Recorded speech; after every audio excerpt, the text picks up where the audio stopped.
ನಾವು ಮಾಡ್ತಾ ಇದ್ದೀವಿ. ಇವತ್ತಿನ ಈ ಸಂಚಿಕೆಯಲ್ಲಿ ನಾವು ನಮ್ಮನ್ನ ಅಥವಾ ನಮ್ಮ ಒಂದು ಇಡೀ ಕುಟುಂಬವನ್ನ ಯಾವುದೇ ಒಂದು ದುಷ್ಟ ಶಕ್ತಿಗಳಿಂದ ಆಗಿರ್ಬೋದು ಅಥವಾ ಈ ಒಂದು ನೆಗೆಟಿವಿಟಿಗಳಿಂದ ಆಗಿರ್ಬೋದು ಯಾವ ರೀತಿಯಾಗಿ ಅಂತಂದ್ರೆ ನಾವು ಯಾರನ್ನೂ ಕೂಡ ಸಂಪರ್ಕ ಮಾಡದೆ ನಾವೇ ಸ್ವತಃ ಯಾವ ರೀತಿಯಾಗಿ ಆ ಒಂದು ರಕ್ಷಣೆಯನ್ನ ಮಾಡ್ಕೊಳ್ಬೋದು, ಅದಕ್ಕೆ ಯಾವ್ದಾದ್ರು ಒಂದು ಮಂತ್ರ ಇದೆಯಾ ಅಥವಾ ಯಾವ ರೀತಿಯಾಗಿ ರಕ್ಷಣೆಯನ್ನ ಮಾಡ್ಕೊಳ್ಬೋದು ಸರ್? ಮೊದಲಿಗೆ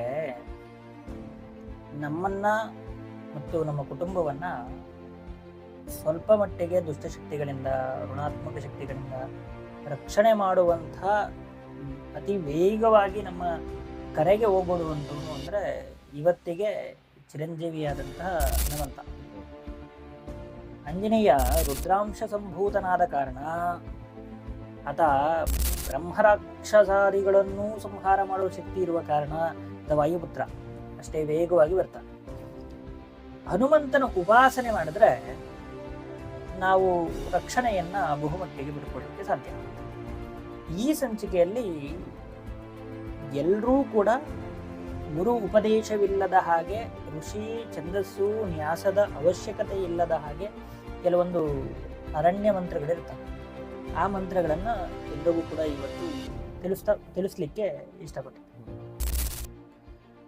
ಯಾರು ಈ ಹನುಮತ್ ಉಪಾಸನೆಯನ್ನು ಮಾಡಬೇಕು ಅಂತಿದ್ದಾರೋ ಅವರು ಮೊದಲಿಗೆ ಒಂದು ಶನಿವಾರ ಅಥವಾ ಮಂಗಳವಾರ ಬ್ರಹ್ಮಚರ್ಯದಲ್ಲಿದ್ದು ರಾತ್ರಿ ಬೆಳಿಗ್ಗೆ ಆಂಜನೇಯ ದೇವಾಲಯಕ್ಕೆ ಹೋಗಿ ಹಣ್ಣುಗಳನ್ನು ಸಮರ್ಪಣೆ ಮಾಡಿ ರಾತ್ರಿ ಸಮಯ ರಾತ್ರಿ 10 ಗಂಟೆಯಿಂದ ಮಧ್ಯರಾತ್ರಿ 1 ಗಂಟೆವರೆಗೂ ಈ ಜಪವನ್ನು ಮಾಡಬೇಕು. ಮನೆಯಲ್ಲೂ ಕೂಡ ಮಾಡ್ಬೋದು.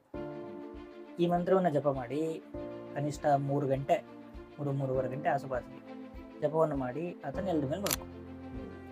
ಕನಿಷ್ಠ 11 ದಿನಗಳವರೆಗೆ, ಮೊದಲೇ ದಿನ ಅದು ಶನಿವಾರ ಅಥವಾ ಮಂಗಳವಾರನೇ ಪ್ರಾರಂಭ ಮಾಡಬೇಕು.